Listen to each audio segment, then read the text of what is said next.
Look, this is one of the longest and loudest debates in modern history. A fight that's passed through revolutions, brought down empires, bankrupted superpowers, and split the world in two. For more than 100 years, capitalism and socialism weren't just economic theories.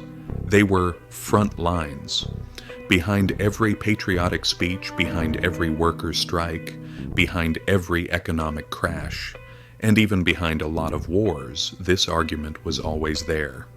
But there's something most people never really talk about. Neither of these systems worked the way the textbooks promised. Not once, not anywhere. When real pressure hit, war, famine, inflation, collapse, reality showed its face, and it wasn't kind. Welcome to the place where money, power, and history collide, where nothing is ever as simple as it looks. This story starts way earlier, long before anyone even came up with the words capitalism or socialism. For most of human history, the economy wasn't really an economy. It was about survival. Kings ruled by divine right. Landlords owned almost everything. Ordinary people worked just enough not to starve. Progress crawled. Life was a zero-sum game. If someone rose, someone else had to fall. Wealth came from land, hard labor, and war. The idea that a normal person could get rich through ideas or trade, back then, that sounded like a joke. Then the Industrial Revolution hit, and everything exploded. Britain turned into a pressure cooker of coal, iron, money, and ambition. Machines replaced muscle, factories replaced workshops, and a new kind of power was born, private capital. For the first time, ordinary people could invest, take risks, and own things on a scale that used to belong only to kings. Production skyrocketed. Some people got rich, others got poorer. Inequality grew at a terrifying speed. Cities filled with smoke. Children worked 12-hour shifts. Slums overflowed with disease. But no matter how ugly it was, one thing couldn't be denied. Capitalism made the world faster, richer, and more productive than ever before. And right there, socialism was born. Not out of dreams, but out of anger and desperation. Marx and Engels looked at the smokestacks, the riots, the factory floors soaked in sweat and blood and said, the problem isn't a few bad people. The system itself is the crime. To them, capitalist wealth was stolen labor. If workers owned the factories, if profits were shared, if production served people instead of a few pockets, then society would finally be fair. For millions crushed under the gears of early industry, that sounded like justice. But theory is one thing.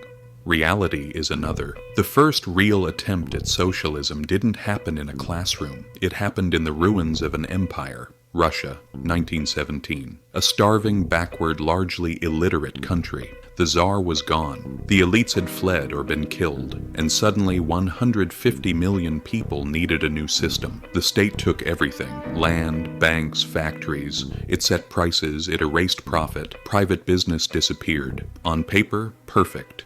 In reality, a disaster.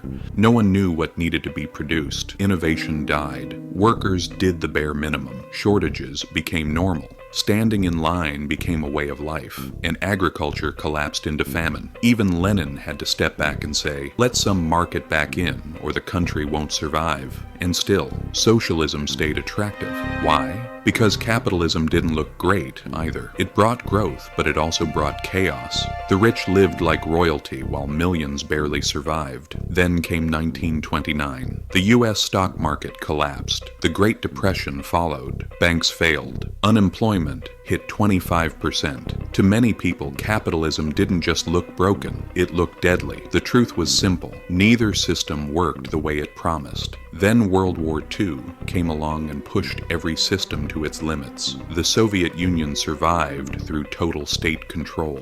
The United States turned private innovation into an industrial war machine. After the war, results mattered more than slogans. Growth, technology, living standards. Capitalism adapted. It regulated itself. It built safety nets. It became survivable. The Soviet system stayed rigid.